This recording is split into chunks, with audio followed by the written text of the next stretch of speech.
Dreams India Research foundation के ज़ेर-ए-एहतमाम और कौमी काउंसिल बराए फ़रोग़ उर्दू ज़बान के माली ताउन से दिल्ली के Green Trees Public School Shaheen Bagh Jamia Nagar Okhla में 21वीं सदी की ख़वातीन फिक्शन निगार के मौजू पर एक रोज़ा सेमिनार का इनेकाद किया गया। लोग कहानी हो जाते हैं। आज हम उन पर और उनकी कहानियों पर जिक्र कर रहे हैं जो कहानी हो गए या कहीं कहानियों में कैद हो गए। इस सेमिनार में बतौर मेहमान खुसूसी समाजी कारकुन हिदायतुल्लाह जेंटल सदर ऑल इंडिया कौमी तंजीम दिल्ली ने शिरकत की। सेमिनार की सदारत doctor Khan Mohammad Asif associate professor Gautam Buddha university Noida ने की, जबकि निजामत के फराइज डॉक्टर खान रिजवान ने अंजाम दिए। कि औरत फितरी तौर पर किस्सा गो होती है। एक माँ के तौर पर जब बच्चा उसकी गोद में आता है तो उसको एक लोरी की शक्ल में जो पहली आवाज़ सुनाई जाती है या जो लय होती है उसमें कहीं ना कहीं कोई किस्सा छुपा होता है। मेरी नानी कहती हैं चांद में परियां रहती हैं या चंदा मामा बना देना, ये इस तरह की चीज़ें। तो कहीं ना कहीं कहानी और औरत एक दूसरे के लिए लाजिम व मलजूम है, चाहे वो एक माँ हो, बेटी हो, बहन हो, बीवी हो। कहानियाँ गढ़ना उसे बहुत अच्छी तरह आता है। अब मौजू आपका 21वीं सदी के हवाले से है और मैं एक बार फिर आपको मुबारकबाद दूंगा कि बहुत अच्छा मौजू आपने मुंतखब किया है। इधर पिछले दिनों हम सब ने जिस वबा का सामना किया और जिस मसाइल से गुजरे हम सब वाकिफ़ हैं, उसमें बहुत सारे फिक्शन निगार, अदीब, शायर इस दुनिया से चले गए, अलविदा कह दिया। उन सब के तई हमारा खिराज अक़ीदत, और जो बाकी हैं उन्हें अल्लाह से दुआ है कि भाई हम सब सलामत रहें और उन्हें कायम रखे। फिक्शन निगारों में दो नाम बहुत अहम हैं जो इस कोरोना की वबा के दौरान चल बसे। एक तो तरन्नुम रियाज साहिबा और तबस्सुम फातिमा साहिबा, और जाहिर है कि इनके जाने से खला पैदा हुआ है। खैर मकदमी कलमात जुबैर खान सईरी ने अदा किए। इसके अलावा Inbisat Rana chairman Dreams India Research Foundation भी इस सेमिनार में मौजूद रहे। कलैदी खितबात मोहतरमा निशा जैदी ने किया। इस मौके पर मेहमान खुसूसी और समाजी कारकुन हिदायतुल्लाह जेंटल ने अपने ख्यालात का इजहार करते हुए कहा कि 21वीं सदी उर्दू के लिए काफ़ी मुश्किल दौर है। इसके बावजूद इसके परचम को अदबा और शोरा वगैरह बुलंद किए हुए हैं। ये काबिल तहसीन अमल है। खान मोहम्मद आसिफ ने सदारती खुतबे में कहा कि औरत का ताल्लुक फितरत और तख्लीक से है। मर्द जो कुछ तख्लीक का इजहार करता है उसका मकसद तस्खीर होता है, जबकि औरत फितरत के मुताबिक तख्लीक करती है। सब एक चिराग के परवाने होना चाहते हैं, सब एक चिराग के परवाने होना चाहते हैं। अजीब लोग हैं, दीवाने होना चाहते हैं। बहुत अच्छा। आज के इस प्रोग्राम में हम सबको दीवाना होने के लिए ये काफिल था कि इतना खूबसूरत हमने खुतबा समाअत फरमाया। मैं फिरोज़ कासमी साहब जो यहाँ मौजूद हैं, मैं उनका इस्तक़बाल करता हूँ।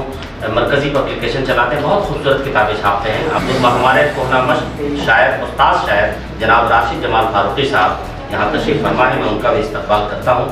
और तमाम वो लोग जिन्हें मैं नहीं जानता बाद में उन सब का इस्तक़बाल है। मैं अब ये जो सेशन चल रहा था, अब इसके बाद मकाले का बाज़ाब्ता मकाले का सिलसिला शुरू करते हैं।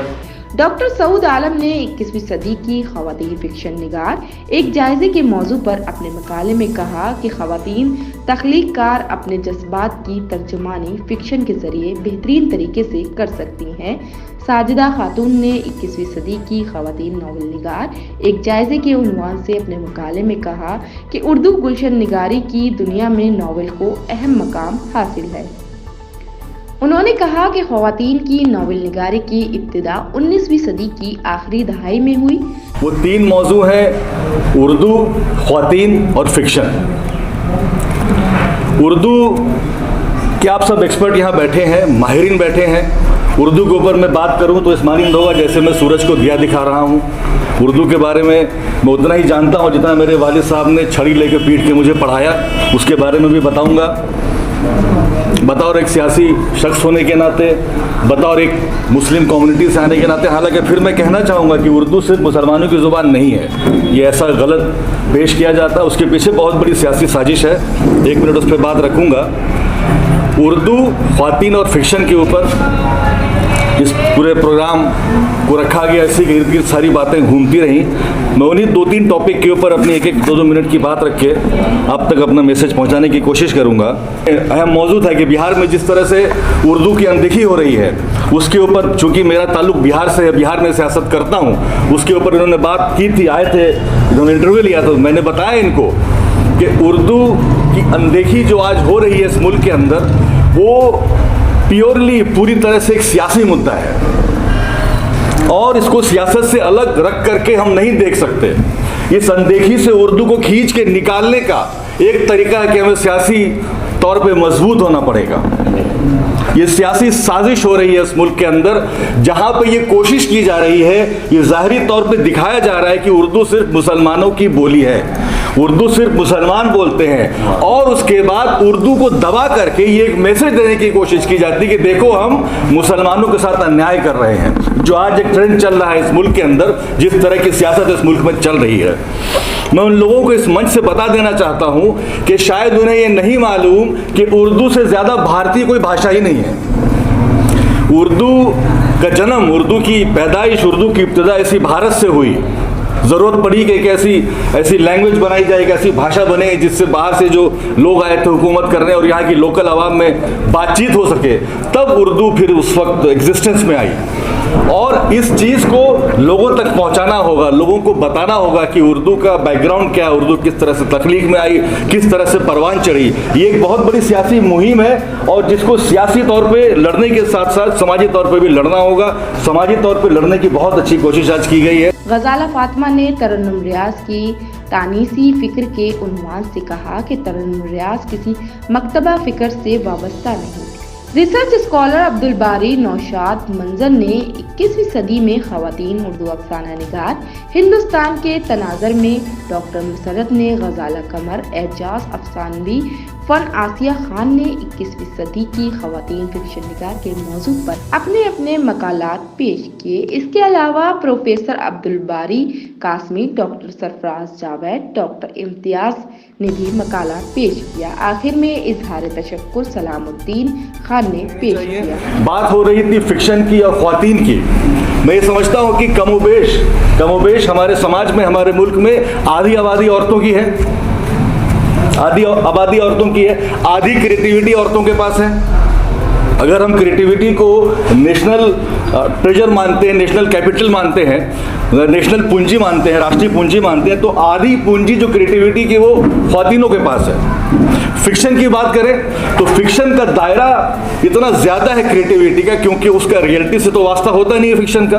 तो क्रिएटिविटी जो लेखनी में होती है उसका दायरा सबसे बड़ा फिक्शन में निकल के आता है। तो हम अगर अपने समाज की आधी आबादी की क्रिएटिविटी को परवान चढ़ाने की अगर इस तरह की कोशिश करते हैं तो मैं समझता हूँ बहुत शानदार कोशिश हुई है और इससे बेहतर कोशिश और हो नहीं सकती उर्दू को फ़रोग देने के लिए। और मैं एक बात ये कहना चाहता हूँ आप सब से, इस मंच के ज़रिए से, माध्यम से, मैंने पहले भी कहा था कि उर्दू की अनदेखी एक सियासी मुद्दा, एक सियासी साजिश है। मैं बतौर एक सियासी लीडर होने के आपसे ये वादा करता हूँ कि मेरे जो खिदमात हो सकते हैं, जिस तरह से मैं उर्दू के फ़रोग के लिए आपके साथ खड़ा हो सकता हूँ, शाना बाना शाना आपके साथ मैं खड़ा हूँ, आपके साथ वो लड़ाई लड़ूंगा। आप मुझे रात के 2 बजे फ़ोन करेंगे, 2 बजे बुलाएंगे, मैं आपके साथ खड़ा हूँ। मैं बतौर शिबली मंजूर, बतौर एक शख्स, बतौर एक सियासी लीडर आपको ये वादा करता हूँ। और मेरे वालिद साहब को जब मैंने बताया, मेरे वालिद साहब उर्दू के बहुत शौकीन हैं, उनको बताया गया जिस तरह के प्रोग्राम में मुझे बुलाया गया है, तो उन्होंने एक पेज की पूरी तहरीर लिख करके मुझे उन्होंने भेजी। अब मैं दिखाता हूँ ज़ौक़ उनका, ये उनकी राइटिंग है। अभी यहाँ आने से ठीक आधे घंटे पहले उन्होंने मुझे भेजी थी वो तहरीर और उन्होंने कहा था कि बेटा ये ज़रूर सुनाना वहाँ पे, मैं इसको पढ़ूँगा और इसमें व्हाट्सअप नहीं करूँगा, पढ़ूँगा और व्हाट्सअप भी करूँगा। और इसमें जो मैसेज है, जो हम लोग सब कोशिश कर रहे हैं उर्दू के बारे में लोगों तक पहुँचाने का, वो मैसेज इस चंद लाइन्स में, चंद पंक्तियों में बहुत अच्छे से निकल के आया है। मैं आपसे गुजारिश करूंगा, तवज्जो चाहूँगा। ये उर्दू नाम से नज़्म है, इकबाल अशर की, आप सबने सुनी भी होगी कि उर्दू है मेरा नाम, मैं खुसरू की पहेली, उर्दू है मेरा नाम, मैं खुसरू की पहेली, मैं मीर की हमराज हूँ गालिब की सहेली। उर्दू है मेरा नाम, मैं खुसरू की पहेली, मैं मीर की हमराज हूँ गालिब की सहेली। दक्कन के वली ने मुझे गोदी में खिलाया, दक्कन के वली ने मुझे गोदी में खिलाया, सोदा के कसीदों ने मेरा हुस्न बढ़ाया, सोदा के कसीदों ने मेरा हुस्न बढ़ाया। है मेरी अज़मत की मुझे है मीर की अज़मत की मुझे चलना सिखाया, है मीर की अज़मत की मुझे चलना सिखाया। मैं दाग के आंगन में खिली बन के चमेली, मैं दाग के आंगन में खिली बन के चमेली। उर्दू है मेरा नाम, मैं खुसरू की पहेली, उर्दू है मेरा नाम, मैं खुसरू की पहेली। मैं मीर की हमराज हूँ गालिब की सहेली। गालिब ने बुलंदी का सफ़र मुझको सिखाया, हाली ने मुरव्वत का सबक याद दिलाया। इकबाल ने आईना हक मुझको दिखाया, मोमिन ने सजाई मेरी ख्वाबों की हवेली। उर्दू है मेरा नाम, मैं खुसरू की पहेली, मैं मीर की हमराज हूँ गालिब की सहेली। है ज़ौक़ की अज़मत, है ज़ौक़ की अज़मत के दिए मुझको सहारे, चकबसत के उल्फत ने मेरे चकबस्त के, माजरत चाहूँगा थोड़ा सा मश्क कम है, चकबस्त की उल्फत ने मेरे ख्वाब संवारे। फानी ने सजाई मेरी पलकों पे सितारे, अकबर ने रचाई मेरी बेरंग हथेली। उर्दू है मेरा नाम, मैं खुसरू की पहेली, मीर की हमराज हूँ गालिब की सहेली। अब इस पे आता हूँ मेन मुद्दे पे, जो उर्दू के साथ भेदभाव हो रहा है उसके ऊपर बहुत ज़रूरी है इसको सुनना। क्यों मुझको बनाते हो तासुब का निशाना, जो आज मुल्क में हो रहा है, क्यों मुझको बनाते हो तासुब का निशाना। मैंने तो कभी खुद को मुसलमान नहीं माना, क्यों मुझको बनाते हो तासुब का निशाना। मैंने तो कभी खुद को मुसलमान नहीं माना। देखा था कभी मैंने भी खुशियों का ज़माना, देखा था कभी मैंने भी खुशियों का ज़माना। अपने ही वतन में हूँ आज मगर मैं अकेली, अपने ही वतन में हूँ मगर आज अकेली। उर्दू है मेरा नाम, मैं खुसरू की पहेली, मैं मीर की हमराज हूँ गालिब की सहेली। बहुत बहुत शुक्रिया आपका, बहुत शुक्रिया, बहुत शुक्रिया। आसिया साहिबा डायरेक्टर कौमी कौंसिल शेख अकील साहब का पैगाम वो पेश करेंगी। कौमी उर्दू कौंसिल आपकी तंजीम को इस मौजू पर सेमिनार के इनेकाद के लिए मुबारकबाद देती है। आप फ़रोग़ उर्दू की कोशिशों में कौमी उर्दू कौंसिल के कदम से कदम मिलाकर चल रहे हैं, हम आपके शुक्रगुजार हैं।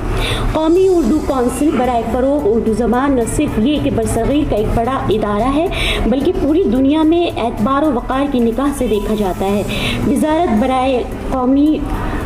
बराए फ़रोग़ इंसानी वसाइल हुकूमत हिंद की नूडल एजेंसी के तौर पर खुद मुख्तार इदारा है, जो उर्दू ज़बान के फ़रोग़ और उर्दू तालीम को मरकज़ी धारे में लाने के लिए पाबंद अहद है। हमारी वीडियोस देखने के लिए बेहद शुक्रिया। मिल्लत टाइम्स की खबरें पढ़ने, सुनने और देखने के लिए गूगल प्ले स्टोर से ऐप डाउनलोड करें। यहाँ आप उंगली की क्लिक में पढ़ सकते हैं 4 ज़बानों में न्यूज़, उर्दू, हिंदी, अंग्रेज़ी, बंगला। आप ऐप पर मिल्लत टाइम्स की वीडियोस भी देख सकते हैं। अगर आप YouTube पर देख रहे हैं तो रेड बटन को दबाकर चैनल को सब्सक्राइब करें और बेल आइकन ज़रूर दबाएं। फेसबुक पर देख रहे हैं तो पेज को लाइक और फॉलो ज़रूर करें। ट्विटर और इंस्टाग्राम पर भी मिल्लत टाइम्स को फॉलो करें। मिल्लत टाइम्स की स्टोरीज हासिल करने के लिए टेलीग्राम और व्हाट्सएप पर बराह रास्त हमारे साथ जुड़ सकते हैं। हमारे काम से आप मुतमईन हैं तो इसे जारी रखने और मजबूत बनाने के लिए हमें सपोर्ट करें। स्क्रीन पर दिख रहे और डिस्क्रिप्शन में दिए गए अकाउंट नंबर पर मिल्लत टाइम्स को अपनी रकम भेज सकते हैं। अगर आपके इलाके का कोई मामला है, आपकी मसाइल को मीडिया में जगह नहीं दी जा रही है, तो हमें ईमेल करें या व्हाट्सएप पर मैसेज करें, हम उठाएंगे आपकी आवाज़। मिल्लत टाइम्स मतलब मजलूमों की आवाज़, नफरत के खिलाफ जंग, फर्जी खबरों से निजात।